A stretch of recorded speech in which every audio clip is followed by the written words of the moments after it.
Welcome back to Count Me In, IMA's podcast about all things affecting the accounting and finance world.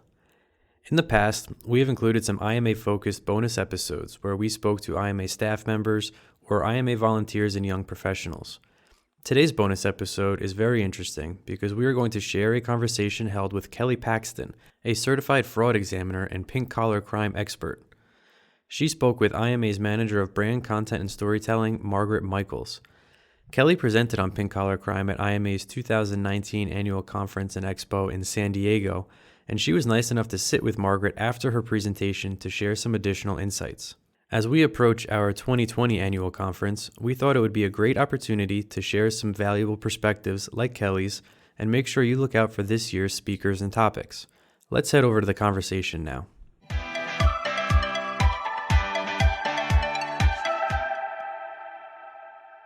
I'd like to start with your area of expertise. Can you tell us a little bit about how you became interested in pink-collar crime and how you learned more about it? So I became interested in pink-collar crime when I was working as the fraud analyst at a local sheriff's department.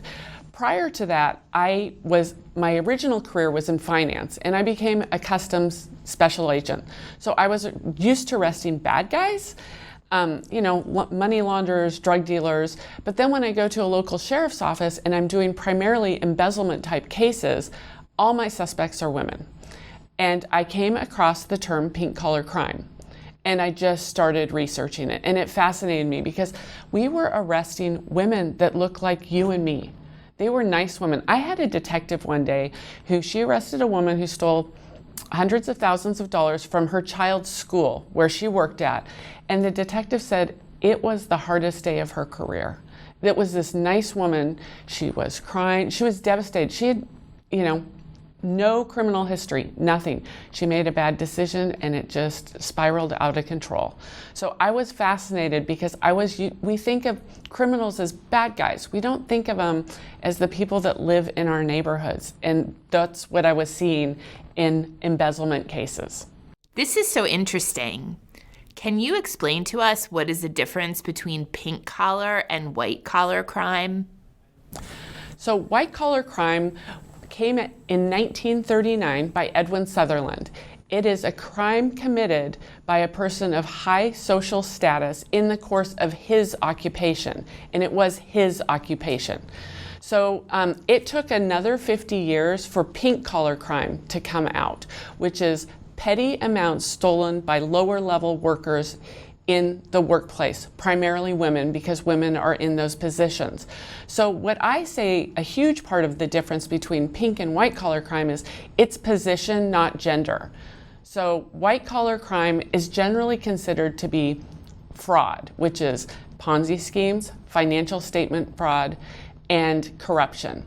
Whereas pink collar crime, I call it garden variety embezzlement. It's the Main Street crime. It is the dentist who gets ripped off by his trusted office manager. It is the manufacturing company who has an accounts payable, employee who steals. It's relatable. I use a lot of hashtags in my social media and presentations, and I call it the relatable crime. I can't tell you how many people come up when they find out what I do and they have their own story of how they or a family member had been ripped off by someone or a school club that their kid belongs to. So I call it the relatable crime. We don't relate to Bernie Madoff. It's just, we don't live in his world. We live in the world of Main Street. Are there patterns in the behavior of pink-collar criminals? For example, I'm not sure if you consider Elizabeth Holmes a pink-collar criminal or not, but there have been reports that her behavior seemed to raise some red flags. In the cases you've worked on, what have you commonly seen? So some of the common characteristics of pink-collar criminals are the trusted employee. It is your right-hand person. You own a business, it is your trusted employee. I will tell you, it's position, not gender. A man can be a pink-collar criminal. It's the position. It's just the women are in more of these type of positions. According to census, reports, 90+% of administrative positions are filled by women.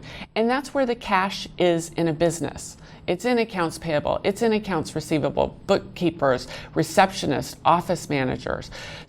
But they are trusted employees, absolutely trusted employees. So Elizabeth Holmes, I don't consider to be a pink-collar criminal. I don't know what she actually financially profited from Theranos, but the thing about the women and pink-collar criminals, or the men and pink-collar criminals, is they're indispensable in a business. They really are indispensable. I call them pink flags instead of red flags. I call them pink flags, is never taking a vacation. So if you have an employee who never takes a vacation, it is a huge pink flag. Of course, lifestyle. I tell businesses to do a parking lot audit. Look outside, and does their salary match the car? I mean, I've had a dentist who, when you find out you've been embezzled, it's horrifying. You are just gutted. And so what do people do when they're horrified? They try to bring humor in it. And so here I have this dentist, he realizes he's been ripped off, and he said, when I realized she drove a newer model BMW than me, that would be a clue. And I'm like, yep, that would be a clue. So there are patterns. Men steal more than women. So if you get a male pink-collar criminal or embezzler, he's going to steal more than a woman. Women steal 45 to 50 cents on the dollar compared to men embezzlers. And that's been my practice. The two biggest cases I've had, male embezzlers. Very interesting. Well, obviously you don't know someone's behavior before you hire them, not fully at least. So what are some of the best practices for background checks or industry standards that organizations can follow when looking to hire new employees? So I did background checks for many, many years, and the ACFE has their report to the nation that about 50% of companies do background checks. Now, a background check is a rear view looking assessment. We want to look now into the future. So that's what I say, a parking lot audit, lifestyle audit. Many states you can no longer run credit reports unless there's a need that can be documented. So the problem with the background check is a lot of these people may have done it before and just been fired or terminated and not prosecuted. And so it won't show up on their record. But then there's a huge amount of them who have never, ever been in trouble with the law before. And so their background check is going to be clean. I had a woman who stole $10 million from a car dealership, and I wrote to her in prison, and we had a correspondence back and forth, and she told me that she had not so much as ever even had a parking ticket, and then she started stealing. So you really have to be paying attention in the now. And that's why I say the parking lot audits. Does the salary match the vacation? That woman who stole $10 million, she flew to the Vatican and took her family. She bought tickets to Super Bowls and box tickets. And people did question some of these extravagant trips. She said, well, she had a side hustle. She was very blessed. They had made some good investments. It's hard to ask a coworker, so how are you affording that? And, if they were stealing, they're going to come up with some very clever answers. So I guess a big thing you need to have is trust, right? But I know that you use the hashtag, trust is not an internal control. What does that mean to you, and why do you use that hashtag? So trust is not an internal control. This is, every night I go to bed at 9 o'clock, I have a Google alert that comes out on embezzlements. And I read the stories of someone who's been arrested for embezzlement or pled guilty to embezzlement. And I can't tell you how many victims have said, I trusted them so much, so much. And it's like, they were part of my family. I let them into my home. The money is replaceable. That's another hashtag. Money is replaceable. Trust, so much harder to regain. So when I go in and there's a victim, I become like the fraud therapist because they feel shame. They say, how did I miss it? It's worse than the worst divorce when they steal money too.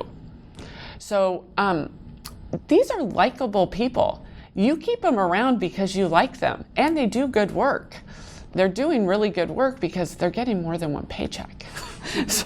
But I mean, I had one doctor who had a young woman who stole almost $500,000 from him. He's the only one I've talked to who said, I never really liked her. And I'm like, well, if you never really liked her, why'd you hire her? He was busy, and he's like, she seemed competent.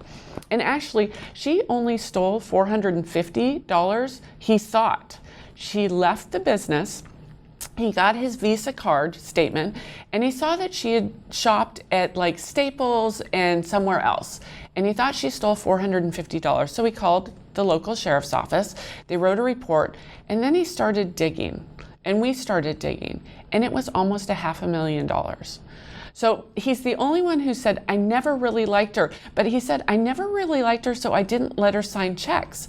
That isn't the only way you can steal. There are plenty of ways that you can steal. But generally, these employers are devastated when their trusted employee has stolen from them. It's a huge breach of trust. That is so fascinating. Now I have to ask, what does the hashtag "It's Not Rocket Science" mean? There must be an interesting story behind that too.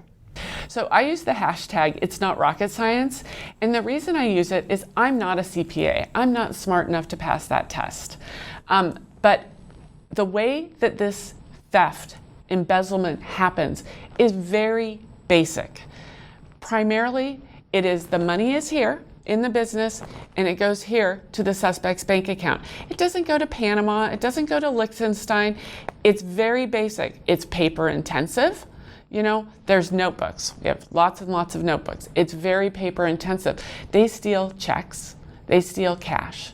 But they're not doing cyber stuff. It's just, it will change with the change of technology and how we bank. But really, we're not zipping all over the universe with money. It's just from the business to the suspect.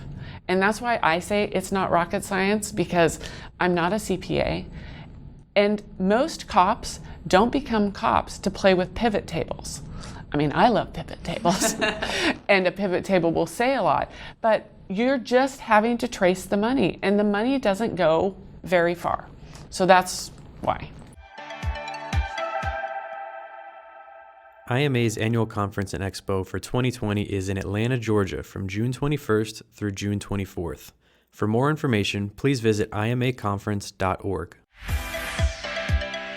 This has been Count Me In, IMA's podcast, providing you with the latest perspectives of thought leaders from the accounting and finance profession. If you like what you heard and you'd like to be counted in for more relevant accounting and finance education, visit IMA's website at www.imanet.org.